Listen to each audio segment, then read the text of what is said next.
નમસ્તે વિદ્યાર્થી મિત્રો, આ અગાઉ આપણે સિમ્પલ ટેબલ ક્રિએટ કરતા શીખ્યા.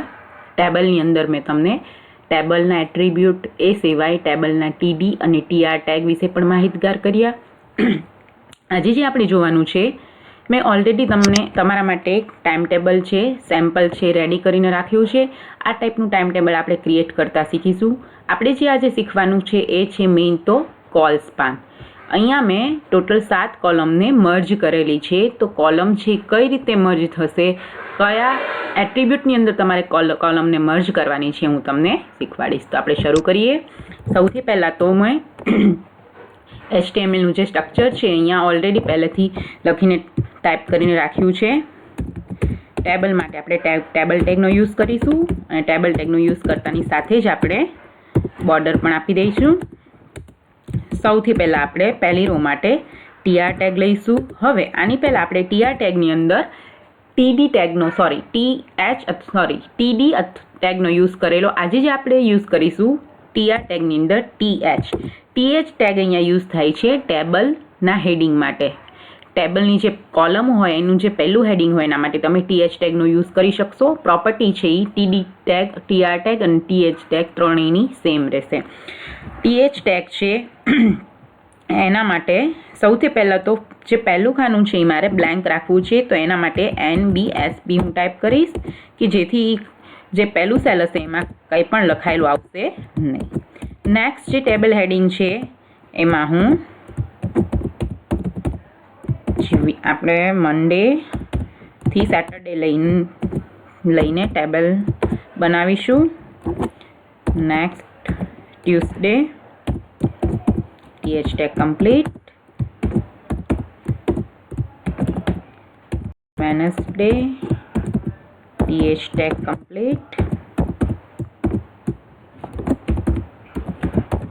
Thursday TH tag complete. Friday અને લાસ્ટમાં સેટરડે. પહેલી રો માટેનું કોડિંગ અહીંયા આપણે કમ્પ્લીટ કર્યું. હવે હું એક રો છે એ ક્રિએટ કરતી જઈશ અને તમને ક્રિએટ થયા બાદનું જે ટેબલ છે હું તમને એનો આઉટપુટ છે એ બતાવતી જઈશ. અહીંયા આપણે ટેબલ ટેગ પણ પૂરો કરી લઈએ. Ctrl+S આપી દઉં. HTML એની અંદર timetable.html તમે જોઈ શકો છો વિદ્યાર્થી મિત્રો, મંડેથી લઈને સેટરડે સુધીની પહેલી રો છે આપણી રેડી થઈ ગઈ છે. આગળ આપણે જોઈએ. હવે જે આપણે યુઝ કરશું વિદ્યાર્થી મિત્રો, ટીઆરની અંદર જેમ આપણે યુઝ કરતા ટેબલ ડેટા માટેનો ટીડી ટેગ. ડિફરન્સ આપણે જોઈશું ટીએચ ટેગનો યુઝ કરવાથી શું થશે અને ટીડી ટેગનો યુઝ કરવાથી શું થશે. ટીડી ટેગ છે કમ્પ્લીટ.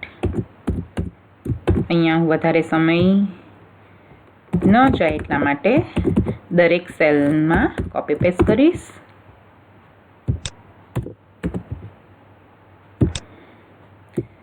મંડેથી લઈને સેટરડે સુધી તમારે સેમ સબ્જેક્ટ રહેશે. Copy paste. ઓકે, અહીંયા આપણો ટીઆર ટેગ છે એ કમ્પ્લીટ. Ctrl+S આઉટપુટ જોઈ લઈએ. સેકન્ડ રો માટેનું આઉટપુટ તમે જોઈ શકો છો. વીકના દરેક ડેમાં ફર્સ્ટ જે લેક્ચર છે એ મેથ્સનો રહેશે. એવી જ રીતે આપણે નેક્સ્ટ લાઇન માટે જોઈએ.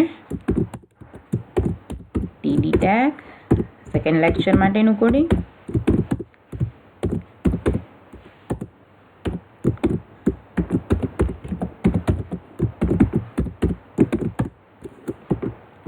ઉપરની જેમ જ આપણે કોપી કરીશું.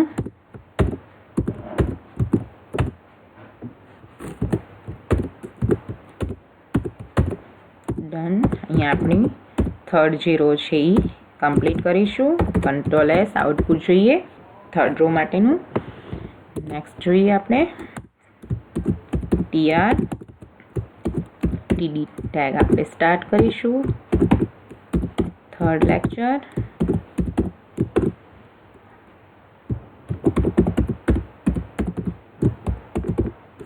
ટીડી ટેગ છે એ કમ્પ્લીટ કરીશું.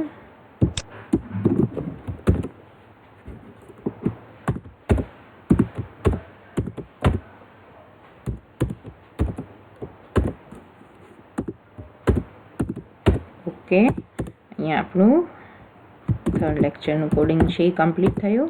ટીઆર છે આપણે કમ્પ્લીટ કરીશું.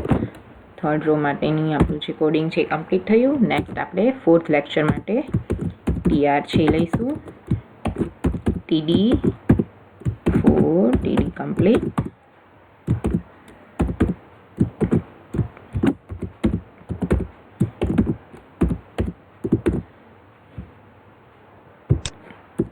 કોપી કરીશું જેથી કરીને આપણો ટાઈમ છે એ વધારે ના જાય.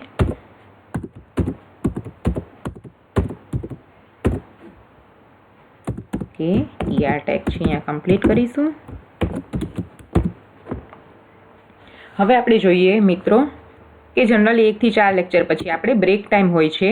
તો બ્રેક ટાઈમ જે આપણે લખીશું એમાં આપણે બધી કોલ્સ ટોટલ આપણે કેટલી કોલમ લીધી છે જોઈએ. First, second, third, fourth, fifth, 6 અને 7. ટોટલ આપણી જે કોલમ છે એ 7 છે. તો અહીંયા જે આપણે યુઝ કરીશું ટીઆર, એની અંદર ટીએચ ટેગ અને ટીએચ ટેગની અંદર આપણે કોલ્સપાન નામની જે પ્રોપર્ટી છે એનો યુઝ કરીશું. કોલ્સપાનમાં તમારે ટોટલ જેટલી કોલમને મર્જ કરવાની હોય એ કોલમની સંખ્યા લખવાની. સંખ્યાની બાર એટલે કે ટીએચ ટેગની બાર તમારે જે કાંઈ ટેક્સ લખવી હોય એ ટેક્સ તમે લખી શકો. આપણે અહીંયા લખીશું બ્રેક ટાઈમ. અહીંયા ટીએચ છે એ આપણે પૂરો કરીશું અને અહીંયા ટીઆર માટેનું કોડિંગ પૂરું કરીશું F5. તો તમે જોઈ શકો છો વિદ્યાર્થી મિત્રો કે જે 5th લાઇન માટેનું આપણે કોડિંગ કર્યું એમાં ટોટલ આપણે 7 જે કોલમ હતી એને મર્જ કરી બ્રેક ટાઈમ લખેલું છે. બ્રેક ટાઈમને તમે ફોર્મેટિંગ પણ આપી શકો છો. હેડિંગ ટેગ આપણે ઘણા બધા શીખી ગયા છીએ. H1 થી લઈને H6 સુધીના. આ સિવાયના પણ formatting tag bold, italic, underline તમારે જે પણ યોગ્ય લાગે તમે યુઝ છે એ કરી શકો છો. ઓકે, હવે બાકીનું કોડિંગ છે એ ઉપર પ્રમાણે સેમ રહેશે. બાકીનું કોડિંગ છે એ આપણે કોપી પેસ્ટ પણ કરી શકીએ, અધરવાઇઝ તમે ટાઈપ પણ કરી શકો. ટીઆર નેક્સ્ટ છે ટી કોડિંગ જે છે એ 5th લેક્ચર માટેનું છે. તો આપણે અહીંયા લખીશું 5th. ટીડીની અંદર આપણે સબ્જેક્ટનું નામ લખીએ.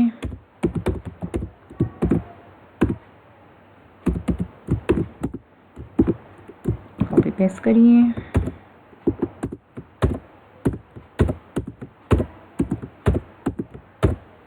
ટીઆર ટેગ છે અહીંયા કમ્પ્લીટ કરીએ. જોઈ શકો છો આપણે બ્રેક ટાઈમની નીચે જે 5th લેક્ચરનું કોડિંગ છે એના પછી નેક્સ્ટ છે 7th લેક્ચર માટેનું. ટીડી ટેગ છે એ આપણે શરૂ કરીએ, કમ્પ્લીટ કરીએ. સબ્જેક્ટનું નામ લખીએ.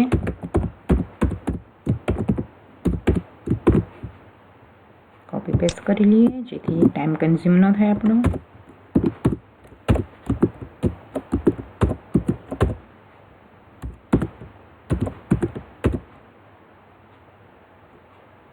નેક્સ્ટ ટીઆર છે આપણે પૂરો કરીએ.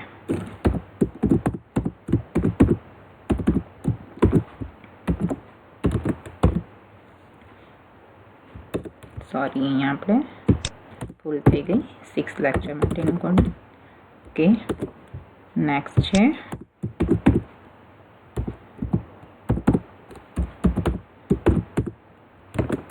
અહીંયા આપણે લખીશું 7 ટીડી કમ્પ્લીટ. સબ્જેક્ટનું નામ લખીએ, ટી કમ્પ્લીટ. કોપી પેસ્ટ કરી લઈએ.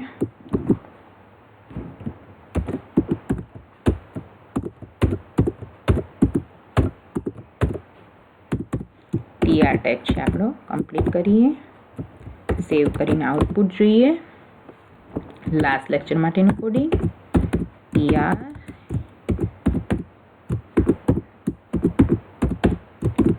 complete.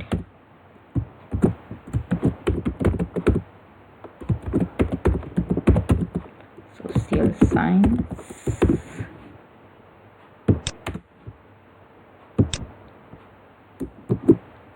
Control C.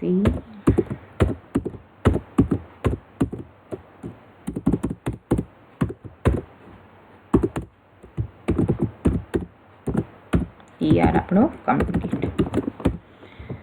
તમે જોઈ શકો છો વિદ્યાર્થી મિત્રો, આપણું ટેબલ છે એ કમ્પ્લીટ થઈ ગયું છે. અને તમે એ પણ નોટિસ કરી શકો છો કે મંડે જે આપણે TH ટેગનો યુઝ કર્યો છે એમાં કમ્પેર ટુ અધર ફોન્ટ તમે જોઈ શકો છો કે Monday, Tuesday, Wednesday, Thursday, Friday, Saturday એની છે તમને બોલ્ડમાં દેખાશે બાકી બધા ફોન્ટની કમ્પેરમાં.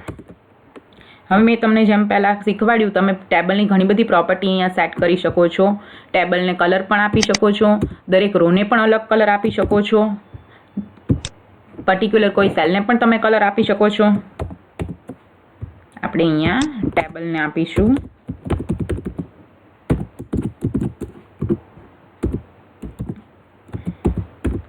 Sky blue.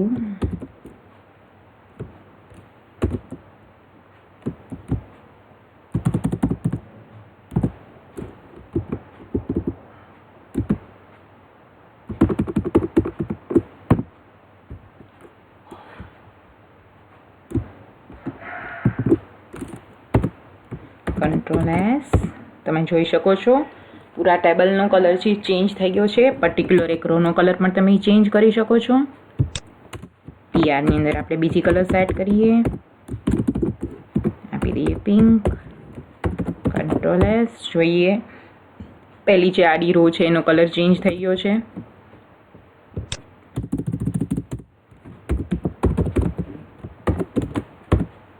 ઓકે, તો તમે આજે કોલ્સપાન કરતાં શીખ્યા. હવે જેમ મેં કોલ્સપાન કર્યું, તમારે રોને મર્જ કરવી હોય તો કોલ્સપાનની જગ્યાએ તમે યુઝ કરી શકો છો રોઝપાન, અને જેટલી રોને તમારે મર્જ કરવી હોય એનો નંબર લખવાનો. નેક્સ્ટ વિડીયોમાં મળીએ નેસ્ટેડ ટેબલ સાથે. Thank you.